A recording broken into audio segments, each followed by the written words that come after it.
नमस्ते। बड़ी खबरों पर लगातार रहेगी हमारी नजर। बात करेंगे सबसे पहले सौरभ शर्मा केस की।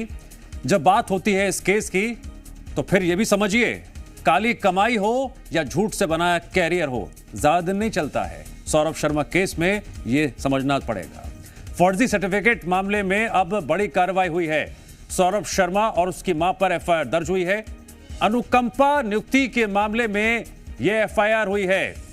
सौरभ ने फर्जी शपथ पत्र से अनुकंपा ली थी और यह अनुकंपा नियुक्ति में ही एफआईआर हुई है। छत्तीसगढ़ में सरकारी नौकरी में पहले से भाई था। परिवहन उपायुक्त ने सिरोल थाने में दर्ज करवाया मामला। एक तरफ सौरभ शर्मा केस को लेकर 3 जांच एजेंसियां लगातार जांच पड़ताल कर रही हैं, दूसरी तरफ कार्रवाई का सिलसिला भी लगातार जारी है और अब फर्जी सर्टिफिकेट मामले में कानूनी कार्रवाई हुई है। जिस तरह से सौरभ ने फर्जी शपथ पत्र से अनुकंपा नियुक्ति ली थी, इसी मामले में अब एफआईआर दर्ज हुई है।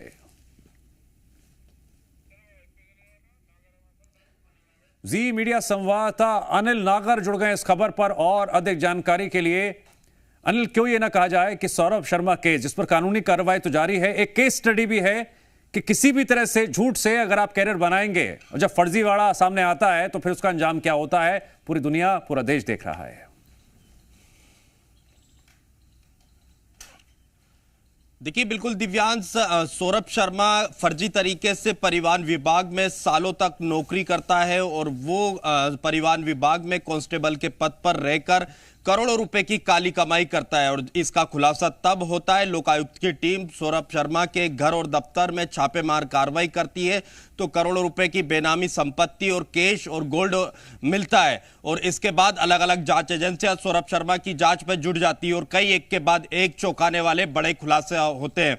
और अब देखेंगे कि परिवहन विभाग को लगता है कि सौरभ शर्मा की जो नियुक्ति हुई थी, अनुकंपा जो नियुक्ति हुई थी, वो फर्जी तरीके से थी। जो शपथ पत्र सौरभ शर्मा और उसकी मां ने दिया था वो फर्जी था। उसमें जानकारी छिपाई गई कि सौरभ शर्मा का जो बड़ा भाई है वो पहले से सरकारी नौकरी में था और सौरभ शर्मा का बड़ा भाई छत्तीसगढ़ में सरकारी नौकरी में है और यह जानकारी शपथ पत्र में छुपाई गई और यही कारण है कि अब परिवहन विभाग को लगता है कि सौरभ शर्मा की जो अनुकंपा नियुक्ति थी वो फर्जी तरीके से की गई थी, गलत जानकारियां दी गई।